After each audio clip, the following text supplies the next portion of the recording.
සයිටන් OCD වලින් දුක් විඳින කෙනෙක් නම් මෙන්න මේ ක්‍රමය චුට්ටක් වා කරලා බලන්න.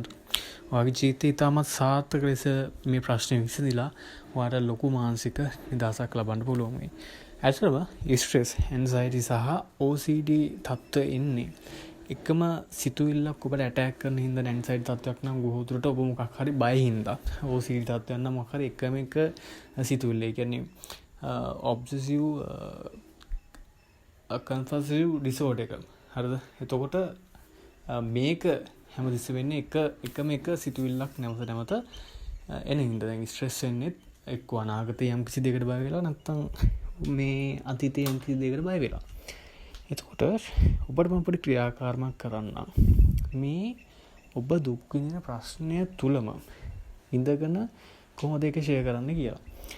මේක අතරක පියෝ සිහිය මේකට පවත්වලා මේක විසඳන ක්‍රමයක්. ඔබ බය කරන සිතුවිල්ල ගන්න. ඔබ බය කරන ඔබව නැති කරන්න යන සිතුවිල්ල මොහොතකට ගන්න. අරගෙන ඒකත් එක්කම විනාඩියක් දෙකක් හරි විනාඩි 5ක් හරි ඉන්න. දැන් හිතමුකෝ ඔබ මෙහෙම ගමුකෝ ඔබ දැන් මකුළුන්ට බය කියලා හිතමුකෝ උදාහරණයක් ගත්තේ. ඒකත් එක මේ OCD තත්ත්වය. මකුළුන්ට බය නම් ඔබේ බයත් එක්කම ඉන්න. හරිද? මොකද ඔබ මේ බය රිජෙක්ට් කරන හින්දා තමයි ඔබට මේ ප්‍රශ්නේ එන්නේ. බය රිජෙක්ට් කරන හින්දා ඔබට ඒක හැම වෙලෙම ඇටැක් කරනවා. මේ ෆියර් එකත් එක්කම ඔබ විනාඩි 10ක් ඉස්සරෙද්දී ඒක ෂෙයා වෙනවා. හරිද? මේක ඔයා යටපත් කරන්න නැතුව මේ ෆියර් එකත් එක්ක ඉද්දී මේක යටපත් වෙනවා. යටපත් වෙලා මේක ඒ කියන්නේ අතර කිව්වොත් මේක සුවපත් භාවයට පත් වෙන ඔබේ ප්‍රශ්නේ. හරිද? එතකොට ඔබටම තේරෙනවා මේ චූටි සිතුවිල්ලක් හින්දා නේද මම ස්ට්‍රෙස් වුනේ. මම බය වුනේ. මගේ මානසික නිදහස නැති කරගත්තේ කියලා. එතකොට ඇත්තටම කිව්ව සයිකොලොජි වල මේවා උගන්වන්නේ නැහැ. හරිද? සයිකොලොජි වල උගන්වන්නේ නැහැ මේක පියෝ සිහිය මේ தත්වයකට ඔබ පියෝ සිහිය මේ தත්වයකට පත් කරගත්තාම ඔබට මාර සුවයක් එනවා.